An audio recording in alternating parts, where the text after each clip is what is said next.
Look, if he had been there first, right, then maybe it'd be reversed. Yeah. And finally, what happened to the Cavs last night? They played terribly. That's not news. They struggled on offense. That's not news. They won the game. Hey, that's news. At least lately it is. Cleveland beat Miami 91-89. It was the first time the Cavs held an opponent to under 100 points in a win since December 9th. Nick, how did the Cavs look in their first game without Kevin Love? Oh, that was ugly.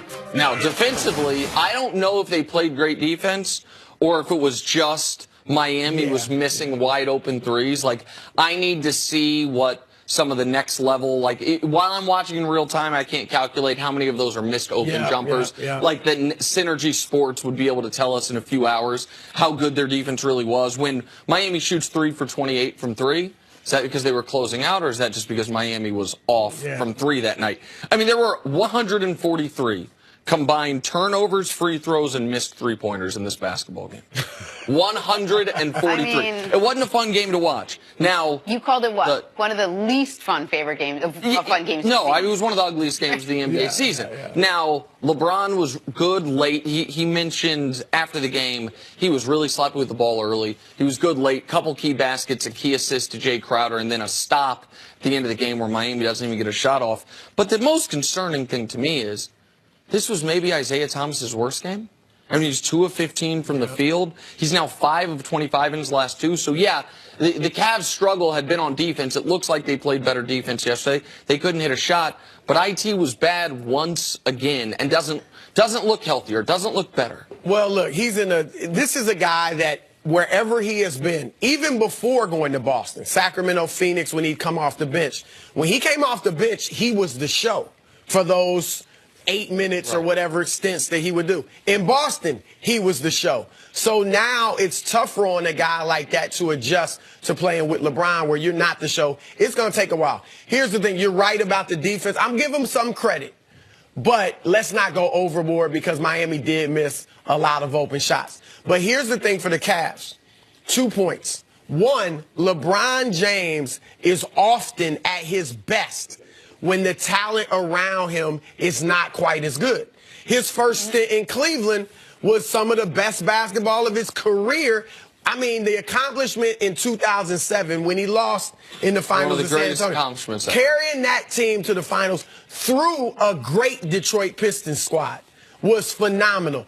Golden State 2015 when Kevin Love and Kyrie Irving go down. LeBron, phenomenal. He can do that again with this team. So we will see them win a lot of games. Because he hasn't in the last couple Well, they've had more talent. He's saying with Kevin Love out. Yeah, right. But I feel like if that's the case, they're prime right now. IT's not playing. Kevin Love's not there. He doesn't have to do it. He's not going to turn it up to the nth degree because it's regular season. Yeah. I'm just saying he can carry a team on his back, particularly when they don't have a lot of time. One quick note before we get to what LeBron said after the game.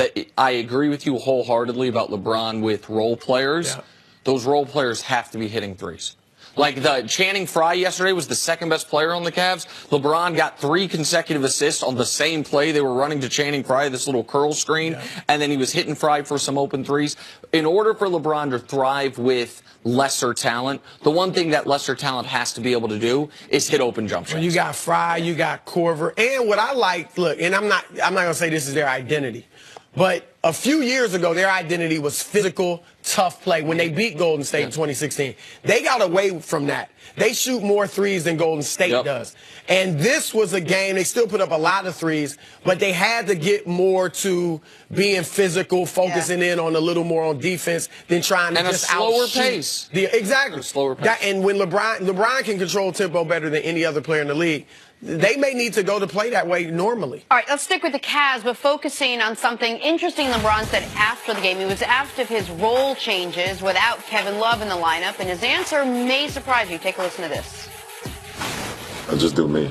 I average 9 rebounds, so, I don't have to do more than that. I picked up 2 more, tonight, but, I'm going to just do me, and obviously don't like the way I shot it today. Don't like the way I handled the ball in the first half with the turnovers, but in the second half I was pretty solid with the ball, pretty solid with my rebound, and got my guys, in some rhythm, some good things. So, my job doesn't change no matter who's in or out of the lineup. All right, what was your reaction to what LeBron had to say, Nick? I think this was signal, a shot across the bow, if you will, or a signal to whomever the hell is running the Cavs right now? Is it Kobe Altman or Dan Gilbert? I'm not entirely certain. There was a Bleacher Report article by Ken Berger, another journalist I respect a lot, who said Dan Gilbert's doing what he wants. He's running the team. That seems disastrous, but it is what it is. Letting these guys know, if your plan is with the deadline 8 days away, that, oh, don't worry, I got this for these 6 weeks without Kevin Love, that shouldn't be your plan.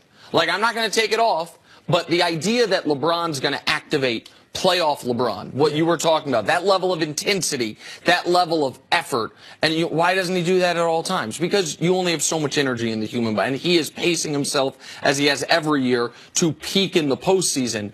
The idea that he's going to activate that early, I think he's telling them, no, I'm not.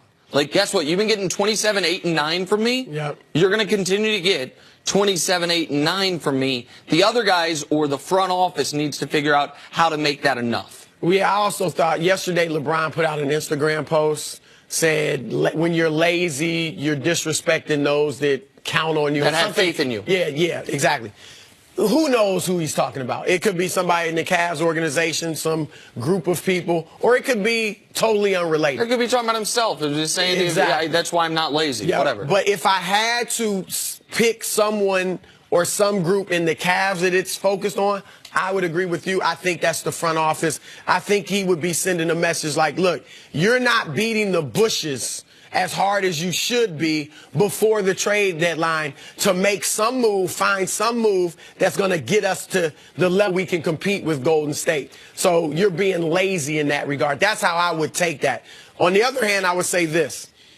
LeBron was being accurate, too. LeBron James is always the dominant figure on his team wherever he's at. So what he does doesn't change. He doesn't have to ratchet it up. He'll play better because there are more opportunities, as I said earlier. But the guys that need to say, I need to step up and should be excited about it are Isaiah Thomas, Jay Crowder, Jeff Green, so on and so forth. Because guess what? There's more shots for you. And that should get any player excited. LeBron's getting his shots no matter who's there. So there's some accuracy into what he said, too. This is the greatest player in our generation right now. Right? We've been watching. Why doesn't he have more influence with the front office? Why doesn't a guy like LeBron James, who every single team will fight to the death to get next season, why can't he walk in there and say, this is what I want, this is what I need? Because we talk about what. Yeah, because he won't sign that contract extension. Number one, he does have influence. I mean, look, he does. He can't force them to do whatever he wants. But he doesn't have to do it on Instagram. No, I feel like they've got even over the years when LeBron's been aware of every move and gave his, signed off on every move. He's never sitting in there with the front office discussing things. Sure. It gets to him. They relay it through guys to LeBron, and then he'll deal with it. The difference was in years past, they had a seasoned GM in David Griffin, who was really good at his job. And now they have Kobe Altman, who's learning on the fly, and Dan Gilbert, who evidently wants to play fantasy GM. And they got 7 days. Jenna, you've been asking me, and I know we got to go, you've been asking me all year when I'll be concerned about the Cavs.